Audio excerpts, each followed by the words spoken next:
수백 년 동안, 그러니까 수천만 명의 사람들이 진짜 신의 절대적인 법칙이라고, 또 가장 거룩한 구원의 통로라고 굳게 믿어왔던 그런 예식이 있잖아요. 네, 태어나서 죽을 때까지 인간의 삶을 거의 완벽하게 지배했던 그 엄청난 제도들 말씀하시는 거죠? 맞아요. 그런데 사실 그게 누군가 라틴어 단어 하나를 잘못 번역해서 생긴 치명적인 오역 때문이라면 청취자 여러분은 어떠실 것 같나요? 와, 그렇게 들으니까 그 파급력이 진짜 엄청난데요. 나비 효과도 이런 나비 효과가 없네요. 그렇죠. 그래서 오늘 저희의 심층 탐구에서는 기독교 역사상 가장 격렬하고 묵직했던 그 신학적 지각 변동의 한가운데로 한번 들어가 보려고 합니다. 16세기에 쓰인 장칼뱅의 기독교 강요, 바로 그 텍스트군요. 네네, 맞습니다. 당시 교회가 수백 년간 지켜오던 이른바 칠성사 중에서 무려 5가지를 거짓성사라고 규정하면서 낱낱이 해체해버린 아주 도발적인 챕터죠. 사실 이 문헌은 단순히 종교 의식을 어떻게 치를 것인가, 그런 가이드라인이 절대 아니거든요. 단순한 예식 규정이 아니다. 네, 견진, 고해, 종부, 성품, 혼인이라는 이 5가지 성사가 왜 참된 성사로 인정받을 수 없는지 본질을 파고들면서 중세 유럽 사회 전체를 지탱하던 거대한 권위 구조에 그 밑둥을 도끼로 찍어버린 텍스트라고 할 수 있습니다. 와, 밑둥을 찍어버렸다. 본격적인 논의에 앞서서 지금 이 탐구를 함께 듣고 계신 청취자 여러분께 제가 한 가지 명확히 해두고 싶은 점이 있는데요. 네, 아주 중요한 부분이죠. 중립성에 대한 거잖아요. 네, 맞습니다. 이 자료가 당대 교회의 교리나 제도를 정면으로 반박하는 굉장히 날카로운 신학적 주장을 담고 있거든요. 하지만 오늘 저희 역할은 어떤 특정 종파편을 들거나 신학적인 옳고 그름을 판가름하는 게 절대 아닙니다. 그렇죠. 우리는 철저히 관찰과의 시선에서 텍스트를 보는 거니까요. 맞아요. 저자가 도대체 어떤 구조적 논리 그리고 역사적 근거를 가지고 그 수백 년 된 거대한 철옹성을 무너뜨리려 했는지 그 아이디어 자체를 객관적으로 해부해보는 게 오늘의 미션입니다. 네, 좋습니다. 사실 텍스트를 보면 저자가 기존의 5가지 성사를 비판하기 위해서 아예 처음부터 자신만의 아주 엄격한 합격 기준을 세워두었더라고요. 네네, 저도 그 부분 봤어요. 자, 그럼 이 내용을 하나씩 풀어볼까요? 그 합격 기준이라는 게 정확히 뭔가요? 이 기준을 이해하는 게 오늘 텍스트 전체를 관통하는 핵심 열쇠인데요. 저자는 어떤 예식이 참된 성사가 되기 위해서는 반드시 2가지 필수 요소가 있어야 한다고 못을 박습니다. 2가지 필수 요소요? 첫째는 하나님, 그러니까 주님이 직접 제정하신 명시적인 말씀과 약속이 있어야 하고요. 둘째는 그 보이지 않는 약속을 인간이 감각적으로 인지하고 믿을 수 있도록 제정된 눈에 보이는 외적 표징이 있어야 한다는 겁니다. 눈에 보이는 표징. 이건 논리 구조가 참 재밌는 게 우리가 흔히 아는 그 법적 계약서에 효력하고 완벽하게 똑같거든요. 오, 계약서요? 어떻게 연결되죠? 그러니까 아무리 계약서 양식이 화려하고 막 금박이 들어간 멋진 도장이 찍혀 있어도 아하, 그게 눈에 보이는 외적 표징이군요. 그렇죠. 근데 정작 권한을 가진 대표이사의 진짜 결제 서명, 즉 말씀과 약속이 없으면 그 종이는 그냥 예쁜 쓰레기에 불과하잖아요. 야, 예쁜 쓰레기. 진짜 확 와닿는 비유네요. 저자의 기준에 따르면 물이라는 표징과 씻음의 약속이 있는 세례, 그리고 떡과 포도주라는 표징과 구원의 약속이 있는 성찬, 딱 이 2가지만 대표의 서명이 담긴 유효한 계약이라는 거잖아요. 완벽한 요약입니다. 그 계약서 비유를 텍스트 맥락에 적용해보면 저자의 진짜 의도가 드러납니다. 나머지 5개의 예식은 하나님의 명시적 명령 없이 인간의 관습이나 교회의 해석이 덧붙여진 거짓성사라는 거죠. 서명이 없으니까 거짓이다. 네, 그래서 여기서 아주 본질적인 질문이 파생됩니다. 그 화려한 도장을 파서 찍어낸 주체가 과연 누구냐는 거죠. 권위의 기원이 어디에 있느냐를 묻는 거군요. 하나님인가? 아니면 종교라는 거룩한 탈을 쓴 인간의 기관인가? 맞습니다. 기존 시스템 입장에서는 그야말로 경악할 만한 도전이었겠죠. 수백 년 동안 써오던 도장인데 애초에 결재권자 승인이 없었으니 싹 다 무효라고 선언한 거니까요. 자, 그럼 저자가 그 무효 판정을 내린 구체적인 논증 과정이 궁금해지는데요. 네, 자료를 보면 가장 먼저 과거의 일시적인 기적을 제도로 오해했다면서 비판받는 2가지 예식이 나옵니다. 견진성사하고 종부성사 말하는 거죠? 네, 이 2 성사를 해체하는 저자의 논리는 역사적 시간의 흐름을 날카롭게 짚어냅니다. 둘 다 초대교회 시절 사도들이 행했던 물리적 행위에 기원을 두고 있거든요. 사도행전 기록 같은 거요? 맞아요. 견진성사의 경우 사도행전 8장을 보면 사도들이 사람들에게 안수할 때 성령이 눈에 띄게 임하는 기적적인 사건이 기록되어 있습니다. 당대 교회는 이걸 근거로 기름을 바르는 의식을 영구적인 성사로 고착화시켰죠. 아, 종부성사도 비슷한가요? 네, 야고보서 5장에 나오는 병자에게 기름을 바르며 기도하는 행위에서 유래한 겁니다. 근데요, 여기서 지금 듣고 계신 청취자 여러분도 저런 비슷한 의문이 드실 것 같아요. 아니, 성경 텍스트에 분명히 사도들이 안수도 하고 기름도 발랐다는 기록이 남아 있잖아요. 네, 명확히 있죠. 그러면 후대 교회가 그 아름다운 전통을 이어받아서 예식으로 삼는 건 너무 자연스러운 흐름 아닙니까? 왜 굳이 이걸 가짜라고 밀어붙인 건가요? 그 지점이 바로 저자의 신학적 통찰에 아주 빛나는 부분입니다. 저자는 사도들의 행위 자체를 부정하는 게 절대 아니에요. 오, 그럼요. 핵심은 그 물리적 행위의 목적과 유효 기간이 끝났다는 데 있습니다. 유효 기관이 끝났다. 네, 저자의 해석에 따르면 초대교회 시절 사도들이 안수하거나 기름을 바른 것은 기독교 복음이 처음 세상에 전파되던 시기에 그 메시지가 진실임을 증명하기 위해 하나님이 일시적으로 부여하신 기적의 은사였다는 거죠. 아, 라틴어로 아드 템푸스, 일시적이라는 거군요. 네네. 병이 그 자리에서 낫고 성령이 가시적으로 임하는 그런 놀라운 기적 말입니다. 아, 그러니까 그건 그 시대, 딱 그 타이밍에만 필요했던 특별한 런칭 이벤트 같은 거였다는 논리네요. 런칭 이벤트요? 하하, 맞습니다. 아주 적절하네요. 이벤트 기간이 다 끝났는데 후대교회 사람들은 계속 낡은 쿠폰을 내밀고 있는 셈이군요. 정확합니다. 기독교가 자리를 잡으면서 그런 기적적인 권능의 시대는 막을 내렸거든요. 그런데 교회가 능력이 이미 빠져나간 텅 빈 껍데기, 즉 물리적 행위만 남겨놓고 그걸 구원을 주는 성사라고 부른다는 거죠. 와, 껍데기만 남은 거다. 네, 그래서 저자는 문헌에서 굉장히 도발적인 언어를 씁니다. 권능 없는 교회가 사도들을 따라하는 건 마치 원숭이가 사람 흉내를 내는 것과 같다고 꼬집습니다. 헉, 원숭이요? 16세기 유럽에서 거룩한 예식을 원숭이 흉내라고 표현했다니 진짜 파급력이 어마어마했겠네요. 종부성사도 완전 똑같은 논리 구조인가요? 네, 맞습니다.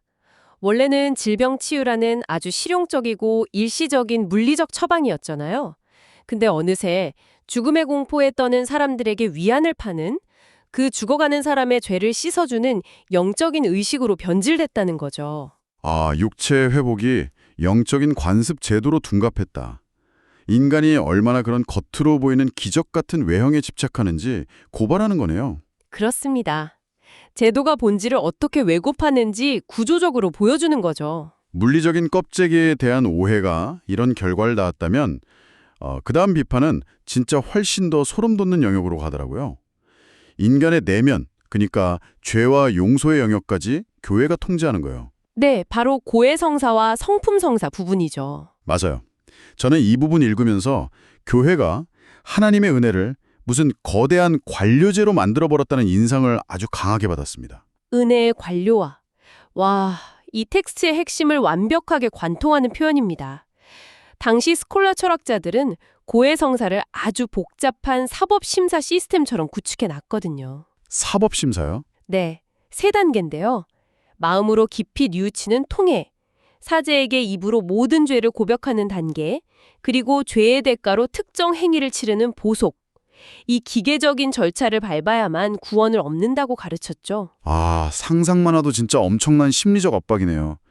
내가 지은 죄를 다 기억해내서 사제 앞에서 말해야 하고 또 판결에 따라 무슨 사회봉사 명령 수행하듯이 보속을 치러야 하잖아요. 네, 인간의 영적 회복 과정을 완전히 법원의 재판 시스템으로 만들어버린 거죠. 근데 저자는 이 거대한 통제 시스템에 어떤 논리적 허점을 찌르나요? 성경에 천국의 열쇠라는 개념이 나오잖아요. 저자는 이 해석을 완전히 뒤집어버립니다. 당시 교회는 이 열쇠를 사제들이 재판관처럼 신자들의 죄를 심판하고 사면하는 배타적인 권력으로 해석했거든요. 아, 권력의 상징으로요? 네, 하지만 저자는 그 열쇠의 본질이 재판권이 아니라고 논증합니다. 그럼 뭐죠? 단지 복음을 선포함으로써 그리스도를 통해 죄가 용서받는다는 기쁜 소식을 대중에게 알리는 사역일 뿐이라는 거죠. 와, 권력의 화살표 방향을 완전히 꺾어버리네요. 인간 사제가 통행소 지점장이 아니라 단순히 용서라는 편지를 배달하는 우체부 역할로 내려오라는 거잖아요. 바로 그겁니다.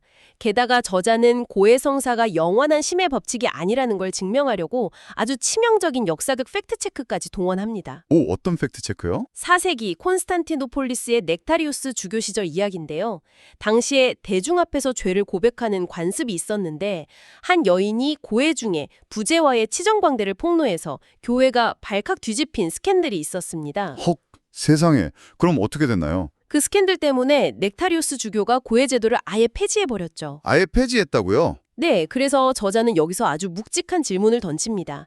만약 고해성사가 하나님이 영원토록 제정하신 절대적 구원의 법칙이라면 어떻게 일개 인간주교가 그걸 마음대로 폐지할 수 있었겠냐는 거죠. 와, 진짜 논리적 게임 끝이네요.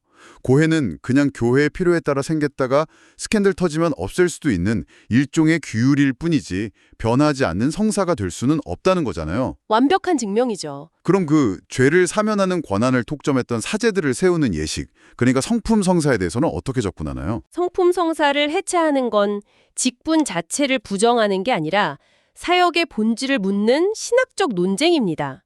당시 교회는 서품 예식을 통해 사제들에게 특별한 영적 은총이 주입된다고 가르쳤어요. 영적 은총이요? 네, 그러면서 그들이 구약시대의 제사장, 라틴어로 사케르도스라고 하죠. 하나님과 인간 사이에서 희생제물을 바치는 중재자의 자격을 얻는다고 본 겁니다. 잠깐만요. 기독교 교리에 따르면 예수가 십자가에서 자신을 희생제물로 바친 사건으로 모든 제사가 이미 끝난 거 아닌가요? 네, 그게 핵심 교리죠. 근데 인간 사제가 또다시 제사장이 돼서 제물을 바친다는 건 저자 입장에서는 엄청난 신학적 모순으로 보였겠는데요. 정확한 지적입니다. 저자는 신약 시대에 하나님과 인간을 잇는 유일한 대제사장은 오직 예수 그리스도 한 분뿐이라고 쐐기를 박습니다. 아, 인간이 그 자리를 차지하면 안 된다. 네, 인간이 제사장 타이틀을 다시 차지하는 건 그리스도의 구원 사역을 모독하는 행위라는 거죠. 목회자들은 제물을 바치는 특권 계층이 아니라 하나님의 말씀을 전하는 사역자, 즉 미니스터여야 한다고 주장합니다. 야, 이 두 가지 비판을 종합해 보니까 결국 신과 인간 사이에 교회가 관료 조직으로 떡하니 버티고 서서 은혜를 독점하던 시스템을 붕괴시키라는 거였군요. 맞습니다. 신학적 붕괴죠. 자, 그럼 이제 마지막으로 살펴볼 예식, 혼인성사로 넘어가 보겠습니다. 네. 앞에서 다룬 게 막 권력 독점 같은 무거운 주제였다면 이 혼인성사는 발생 기원이 진짜 어처구니 없을 정도로 극적이더라고요. 네, 가장 숭고해야 할 교리가 사실은 얼마나 단순한 인간의 실수에서 비롯될 수 있는지 보여주는 역사적 촉극입니다. 촌국이라는 말이 딱 맞네요. 저자는 여기서 명확히 선을 긋습니다. 결혼 자체를 폄하하는 건 절대 아니에요. 결혼은 하나님이 세우신 선하고 거룩한 제도라고 전적으로 인정합니다. 아, 결혼은 좋은 거다. 네, 하지만 그게 구원의 특별한 은혜를 베푸는 기독교만의 고유한 성사는 될 수 없다고 반박하는 거죠. 하긴 결혼은 기독교 탄생하기 까마득한 옛날부터 있었던 거잖아요. 종교 상관없이 다들 결혼을 하는데 왜 당시 교회는 굳이 이 인류 보편적 제도를 칠성사에 끼워 넣었던 건가요? 이 미스테리를 풀기 위해 저자는 텍스트의 뿌리, 즉 성경 원어의 역사로 거슬러 올라갑니다. 오, 언어학적인 접근이네요. 네, 신약 성경 에베소서 5장에서 사도 바울이 남녀의 결혼을 이야기하다가 이 비밀이 크도다. 나는 그리스도와 교회에 대하여 말하노라 라고 기록하거든요. 네네. 여기서 바울이 그리스어 원문으로 쓴 단어가 바로 신비로운 진리를 뜻하는 미스테리온이었습니다. 아, 미스테리. 네, 그런데 후대에 이걸 라틴어로 번역한 불가타 성경에서 이 미스테리온이라는 단어를 라틴어 사크라멘툼, 즉 우리가 아는 성사라는 단어로 기계적으로 오역해버린 겁니다. 와, 세상에. 이건 오프닝에서 저희가 잠깐 언급했던 바로 그 사건이네요. 오늘날로 치면 구글 번역기에 중요한 국제 조약문을 돌렸는데 단어 하나가 완전히 잘못 번역된 거잖아요. 맞습니다. 그 오역 하나 때문에 수백 년 동안 수천만 명이 네, 그걸 신이 내린 절대적 법칙으로 달달 외우고 살아온 거네요. 와, 나비 효과도 이런 나비 효과가 없네요, 진짜. 이 지점에서 우리는 저자가 이 문헌을 썼던 16세기 당시의 거대한 지성사적 흐름을 읽어낼 수 있습니다. 수백 년간 아무도 의심하지 않았던 라틴어 번역본에 맹종하지 않은 거죠. 아, 르네상스 인문주의자들처럼요? 네, 원전으로 돌아가라는 그 아드 폰테스 정신을 바탕으로 직접 그리스어 원문을 연구해서 교리의 근본적인 오류를 밝혀낸 겁니다. 언어적 뉘앙스 하나가 어떻게 권력제도로 굳어지는지 완벽하게 보여준 거죠. 진리를 찾으려면 텍스트의 제일 깊은 뿌리까지 파고들어야 한다는 그 통찰이 참 돋보이네요.